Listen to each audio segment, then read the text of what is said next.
say that I was excited for this film. Hey everyone. What? They gave you Spider-Man! Oh shit! He took his shield! That would be an understatement though. Yeah. So we'll just start off with the pacing of the film. The pacing of this film was incredible. It was 2.5 hours. It felt like 20 minutes. It felt like I could watch this film 6 more times and not be sick of it, tired of it, and I wouldn't be tired myself after watching this for 15 hours. Like, I felt I could just watch some of these scenes on loop, on loop, on loop. And as a piece of filmmaking, it was incredible. And as you've come to expect with these films, the action was awesome, the CGI was incredible, and well, you know, explosions are explosions if they're just explosions, but if there's a story with the explosions, then it makes for a good film. People say that Marvel is just fluffy unicorns and rainbows and fun and all that stuff. This film was dark. To me, this film was very dark, had dark undertones. It wasn't like a gritty, dark, visually wise, it wasn't a gritty, dark film like The Dark Knight and Batman v Superman, but there were definitely tones in there that were unlike any Marvel film ever, and I think that's going to be even more pushed with Doctor Strange, which is, I feel, is going to be a very dark film. Just with the logo, just look at this logo, it would just turn black. Like, I've never seen a black Marvel logo. There you go. Diversity. Not really. Well, now this is a bit weird, I do know, and it's a bit out of left field, but I feel that the films in the MCU are aging with their audience. Now, it's just that when I saw Iron Man for the first time, I was like 12 or maybe 13, so that was like 8 years ago, you know. Now I'm like 21, you know. Holy crap, I'm a little bit aged. Wow. So yeah, my 13-year-old self probably wouldn't have enjoyed this film and taken as much from it as I do right now. As my 13-year-old self, I may have just been like, Iron Man, Captain America, explosions. But now there's a lot more to this story, and people will say, okay, it's just a villain who's pulling strings at the back, you know, but it was done in an elegant way and not brash and in your face like other films. I keep on saying like other films. You know what I mean. All those 10-year-olds are now 18 who saw the first Iron Man, so like, they are maturing, and in that weird perspective, the films have changed and they're catering to their older audience now. Whereas the DC films, like, they just go for that older audience. These guys have built a rapport with you, and I think that it's the personability. Is that a word? The personability? I think so. I'm not sure. It's that type of thing which you feel a connection with the characters because you've watched them for hours and hours, and you have this weird spark with them. Also, there were so many feels in this film. Like, I got hit about 12 times. Half a dozen times. I'm not a very emotional person, guys.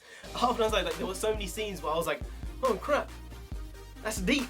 I'm feeling it right now. I'm feeling that right there. Black Panther was incredible. I cannot wait to see what backstory they go with him. I'm feeling they'll go more with like a herbal tea route or route than in terms of godly powers and stuff like that.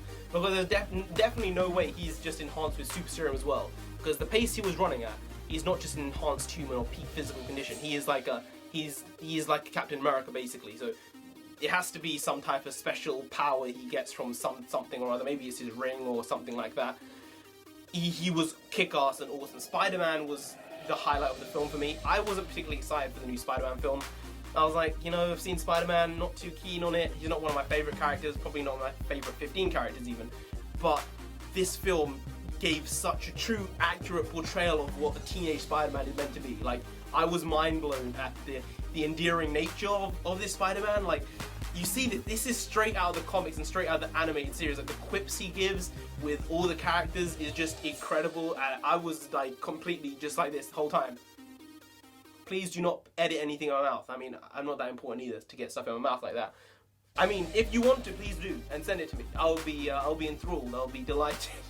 That is so weird. The Stark tech in his suit, okay, it was fine. They gave a legitimate reason for it though, so I suppose it made more sense. It's supposed to just be like, he has an enhanced suit now as well. So I'm glad they gave some reasoning to that.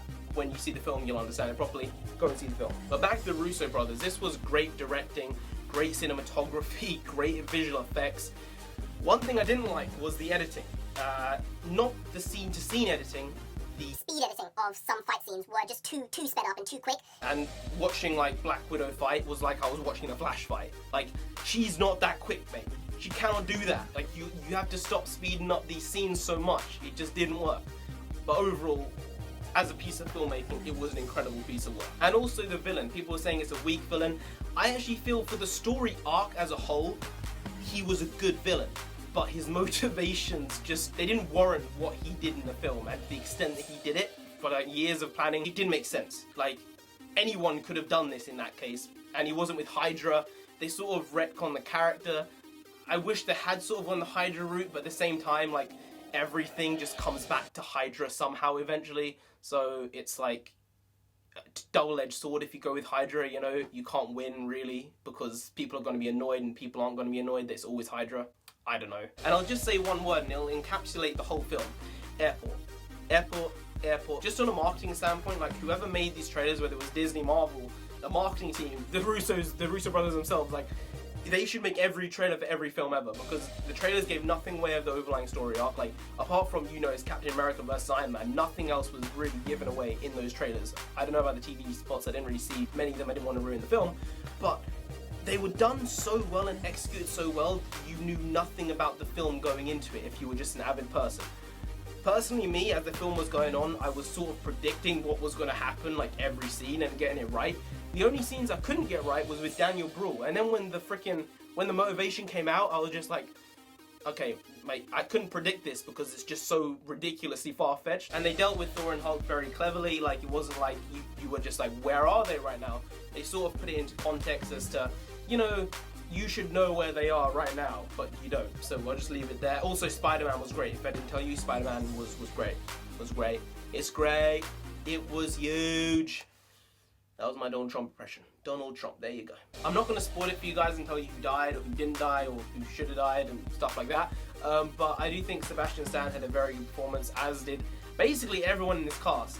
Had a ridiculously strong performance. Like, I was surprised that there wasn't a weak link per se. I would say, going on it again, Elizabeth Olsen, like, you need a better dialect coach. Like, either pick. You're going to be fully integrated into American society, you're going to have an American accent now, or you're going to have your Sokovian accent. You need to pick, because it just wasn't good anymore. It wasn't good. It wasn't good in Avengers, Age of Ultron. It just wasn't good here. So just do something about it, please. Please. My throat is cracking. And the post-credit scenes were great. Just remember, guys, there are two, one mid-credits, one post-credits, and finally, after 8 years, people have understood, you know, that there are actually things such as post-credit scenes. So literally, out of the theatre I went to, it went all the way back to row Q. I've never been in this screening before. It was a huge screen, and basically 80% of the people, 80% were still in the cinema after the first mid-credit scene, and then after that about 60% were still in. But it's the most I've ever seen anyone, so I was surprised how many people clocked on. It was the midnight screening of the first day, so I'm guessing these guys are all pretty big, like, Marvel fans, I guess. So that makes sense. Yeah. The Russo brothers, if you see this, well done. I salute you. I salute you with two hands, I guess. I don't know why I'm doing two hands. I think you guys did an incredible job. Super excited for Infinity War. Just plug in Doctor Strange, Captain Marvel. I mean, I know the Inhumans are off the card right now, but you can somehow intertwine them. Please do. Not the show Agents of S.H.I.E.L.D. Inhumans, but like Black Bolt, Medusa, Triton, all that stuff. Please do it. Come on, you can do it. You can do it. Also, guys, I'm just going to make some adjustments to some previous reviews that I've done in terms of overall score. Now, Batman v Superman, I gave it 5.5 out of 10. It was not 5.5 out of 10. Batman v Superman was a 4.5 out of 10 film. For me, it was not a great film overall. I think, when I saw it the first time, I was excited, and then after reviewing it, I was like, this isn't that great. And then, I was like, I can't say it's 4.5 out of 10. People were like, you're just a DC hater. Yeah, I'm being paid off by Marvel, yeah. Someone with less than 600 subscribers on YouTube, yeah, I'm being paid off by Marvel. Get the hell out of it. It wasn't that great, 4.5 out of 10 film. Then there's Age of Ultron, which obviously when I saw it, I thought was incredible. I said that. It wasn't incredible. It wasn't what I thought it was at the time. And I'm gonna lower that from an 8 out of 10 to a 7 out of 10. But for this film, what would I give this film out of 10? I'm thinking it's in my top 5 comic book films of all time now. So I'm thinking it's going to be an excellent, and that was meant to be an excellent, like Mr. Burns. Excellent. 8.5 out of 10. That's what I'd give this film. Freaking incredible. Anyway, guys, if you did enjoy this video, please do like, share, comment, and subscribe to the channel down here. If you didn't, who knows? Maybe Iron Man himself will come after you. You don't want that. You really don't. You really don't. You see him in this film. He has good motivation for many things. So just subscribe anyway. And I've been Orange with a Comic. You have been great, and I'll see you next time. Skadoosh. There's definitely a prerequisite. You need to see the Avengers and probably Age of Ultron and Winter Soldier, really, to be able to comprehend exactly what storyline's going on here. So probably check those films out if you haven't. If you have, then you're on track.